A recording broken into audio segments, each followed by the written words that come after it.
Does Monday at the office feel like a storm? Not with Microsoft Copilot. That feeling when Copilot gets everyone up to speed instantly? It's sunny again. When Copilot simplifies complex data so your teams can act, that sun's shining on a beach. And when Copilot uncovers hidden insights, you're on that beach with your people, and you find buried treasure. That's Microsoft Copilot. Learn more at Microsoft.com/AI for all.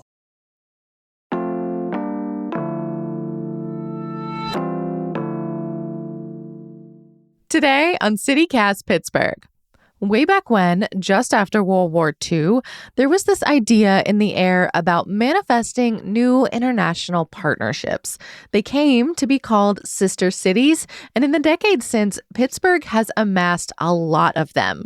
We're bringing back a favorite episode that asks how these diplomatic hookups happen, who greenlights the match, and what it says about us that we're still adding new ones. Kathy Risko is the former director of the Sister Cities Association of Pittsburgh, and she says some of it is personality and a lot comes back to steel.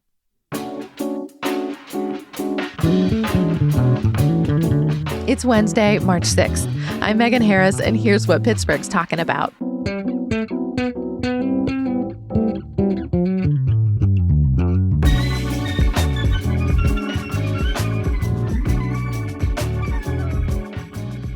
How did Pittsburgh get all these sisters?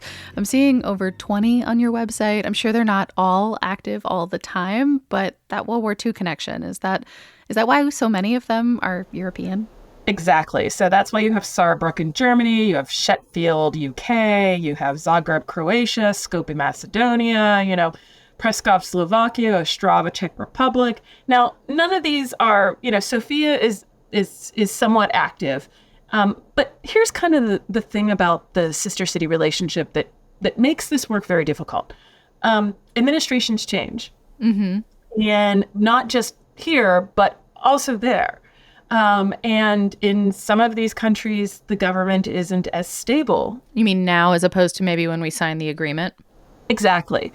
Or also, we might have had something very much in common with them prior to the collapse of the steel industry that we just don't anymore. Yeah, I was kind of wondering what qualities we've historically looked for in a new city. What does our city's Bumble profile look like? Is there an About Me section? Do we have a type?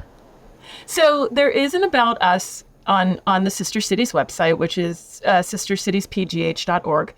And we refer people to that. But also, when I get approached, which I probably get approached at least once a month, sometimes more often, to become a sister of Pittsburgh. We're that popular? People are coming, knocking on our door? A lot of what I think people really like about Pittsburgh is how we've changed our economy from steel, a salty, a dirty steel place, to eds and meds, AI, robotics, cybersecurity. And now you're speaking the former mayor's language. Yeah. So the fact is people are really interested in how we did that. And how can they learn from that? So a good example of that is prior to me being in this role back in either 2018 or 2019, a delegation came from Da Nang, Vietnam, which is one of our sisters. It became a sister in 2008. And Da Nang really wanted to learn how we redeveloped our waterfronts. So what did we do? We had them sit down and meet with River Life, because that's the work that they're doing, right? So there's an opportunity for us to take best practices here and take and share and vice versa. And that's why I think that the policy piece that's traditionally not been part of the sister cities three-legged stool is really, really important. Mm-hmm. Typically, the sister cities format is around educational exchanges, cultural exchanges, and economic exchanges.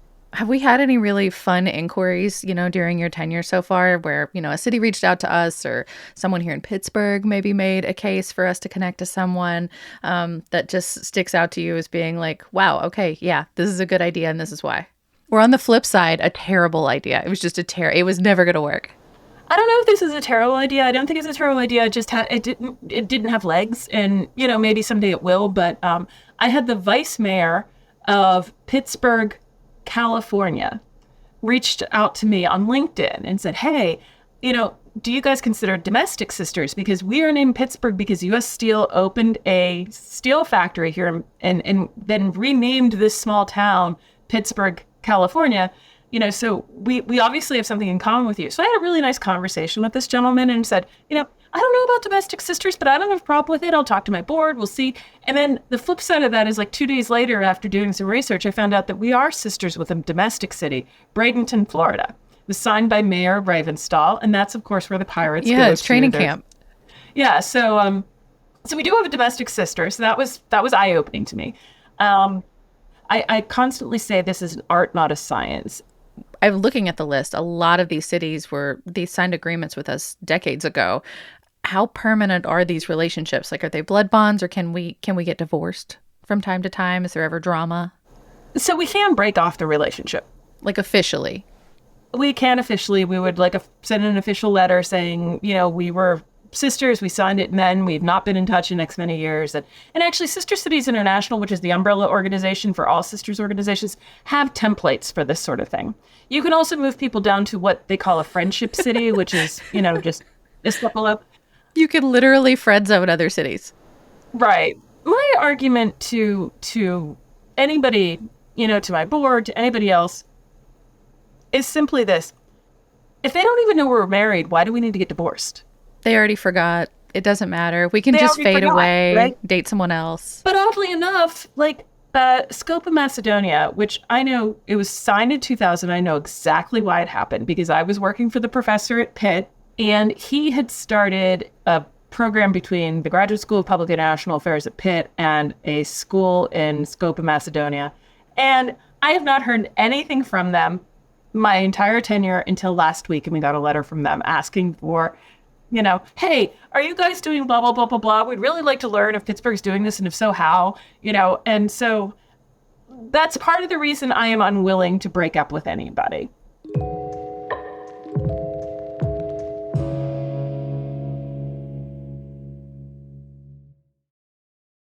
Shipping can make or break a sale, so optimize how you ship your orders with ShipStation. They make it easy to automate and manage orders no matter how big your business grows. And they might even be able to help reduce shipping and warehouse costs. So optimize and keep up your momentum for growth with ShipStation. Sign up for your free 60-day trial now at ShipStation.com and use the code POD. That's ShipStation.com with the code POD. I noticed that Wuhan, China is on our list of sister cities. Wuhan, of course, became the epicenter at the start of the pandemic. How did that relationship come into play in those early days? Yeah. Wuhan is a really special relationship. First off, we celebrated our 40th anniversary of sistering with Wuhan last year. And so when COVID hit, Pittsburgh did send PPE to Wuhan, and they sent us this lovely thank you note. And then they also sent us this very large document that was how they were addressing and dealing with COVID in Wuhan during, as it was happening. And we not only shared that with the mayor and the county executive, but then we shared it across the United States and said, Wuhan is our sister and Wuhan gave us this information. And if it is of value to you, we want to make sure that everybody has it. If Pittsburghers feel really strongly about a new sister city, or, if someone else were to hear this, how would you recommend that folks get involved with existing relationships or maybe recommend one from scratch? So on my website, which is sistercitiespgh.org, there is a volunteer link. So you can click that, and in there it gives you the opportunity to say whatever you want. The Korean Association of Pittsburgh reached out to me, and they were really interested in Pohang possibly becoming a sister of Pittsburgh. And they had been doing a lot of work with them. And in fact, Pohang raised the equivalent of $75,000 from their local government to then invest in the Korean War Memorial that's on the north side of Pittsburgh. They built a garden, and then we did a ceremony for the 75th anniversary of the armistice of the Korean War. And people from Pohang, including the vice mayor, came to Pittsburgh to celebrate that and had a luncheon. And it was really lovely because, again, every sister relationship is different. I don't know if we've had another sister who's raised that amount of money and invested it in the Pittsburgh region. But when they were here in July, we signed an MOU with them. Under the Gainey administration, he is signing MOUs. He's signed 2 now, Dortmund and Poen, and he has made them for the tenure of his current tenure. If he's reelected as mayor, then he can renew the relationship or not. If somebody else becomes mayor, they can renew the relationship or not. But I think that that's a really good approach, because we have had experiences where you have a sister that, you just have nothing in common with anymore, and they're just there. Are there any sister city relationships that we, haven't finalized yet? Maybe they're still in the works? One of the things that Pittsburgh is doing right now is we're interested in finding our first sister in Africa. We have had inquiries from multiple cities now, and hopefully that'll culminate with a trip to Africa next year to visit a couple of these different cities and meet with people and see where there are legs. But yeah, there is a huge gap. We do not have an African sister, which is, for a city who has as many sisters as we do. Yeah, because when I talk to, you talk to Chicago, you talk to Charlotte, you talk to cities that are bigger than us, and they're like, we have 5. And I was like, I know, we're just really friendly.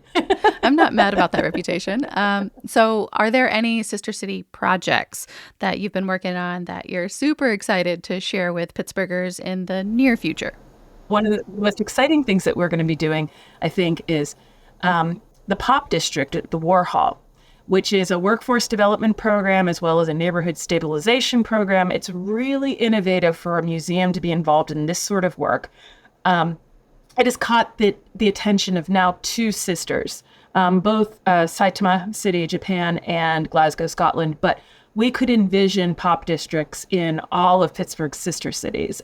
And the whole goal of it is that the next Andy Warhol doesn't have to leave Pittsburgh and go to New York City to be the new Andy Warhol. They can stay in Pittsburgh and become that person. And that's really exciting. And that sort of innovation that's happening in our region is something that we do want to say to people in international cities. Look at this cool stuff we're doing. You can totally do this too. Thank you so much for representing us and helping us make good matches across the world. Well, thank you.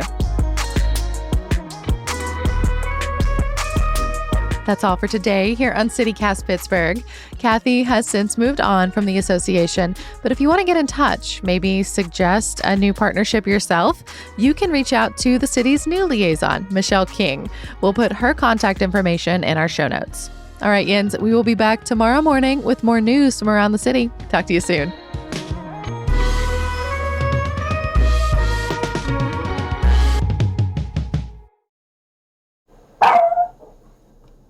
Got him again. Otis, come on, baby. He has this pillow that's a lily pad that's like his favorite thing in the world. I feel like all of us should have our own version of the lily pad.